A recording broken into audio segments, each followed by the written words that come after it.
They say wars begin with words, but lately, the words in South Asia sound less like diplomacy and more like a drumbeat of danger.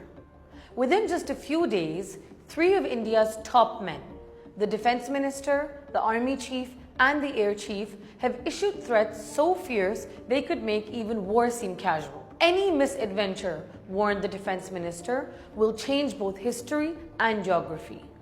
The army chief went a step further. No more restraint, he said. Next time, we will make Pakistan think whether it wants to remain on the map. And the air chief will hit them wherever they go. But let's be honest, this isn't strategy. It's swagger.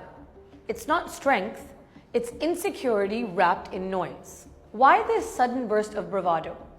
Because in India's politics, chest thumping sells. When the economy stumbles or the headlines turn bleak, nothing rallies the crowd like a promise to put Pakistan in its place. It's emotional theater for the domestic audience. Nationalism served hot, spiced with anger and pride. The BJP government knows exactly how to play this tune. Every speech, every threat, every raised fist is aimed more at voters than at the enemy.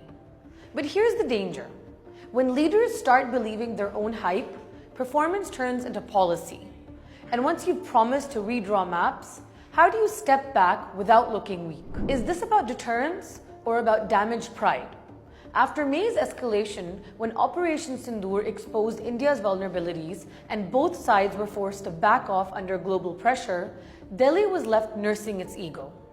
That sting hasn't healed. Now, this new roar of defiance sounds like overcompensation, a declaration meant to erase the memory of restraint. The message is clear. Next time, we won't blink.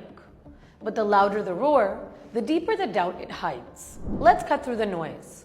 Can India really afford what it's threatening? Wars aren't fought on Twitter. They're fought with logistics, technology, and willpower.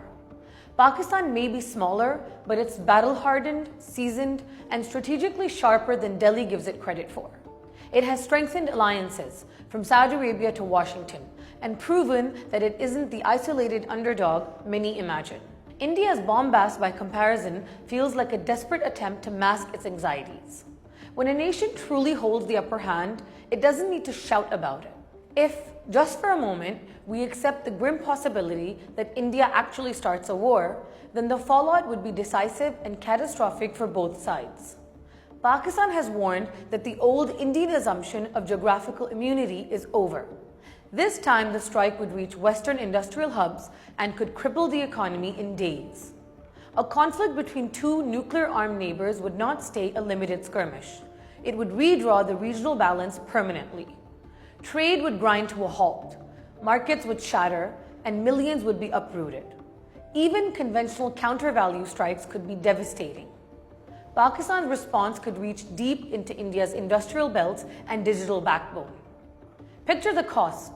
Years of progress erased, foreign investment evaporated, and an entire generation left living with the scars of fear and loss. So what's the smart move? To prove a point or to protect the future? The answer should be obvious. Maturity lies in restraint, not recklessness. Real power doesn't scream, it strategizes. India needs to silence the war drums and rediscover diplomacy. Start talking, quietly, seriously, and sincerely. Because the only real path to peace runs through dialogue, not dominance. And yes, that means confronting the elephant in the room, Kashmir.